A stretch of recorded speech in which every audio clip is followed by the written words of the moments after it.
video darau, kad nedingtų informacija, kurią sužinojau.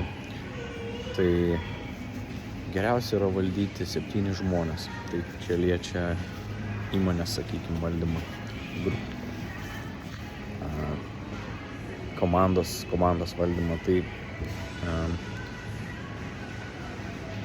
pagal žinias, pagal patirtį kitų žmonių yra 7 žmonės, kuriuos galima valdyti ir suvaldyti procesą.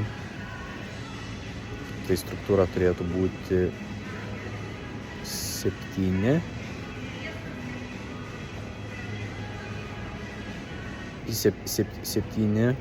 7 vadovai. 7 vadovai.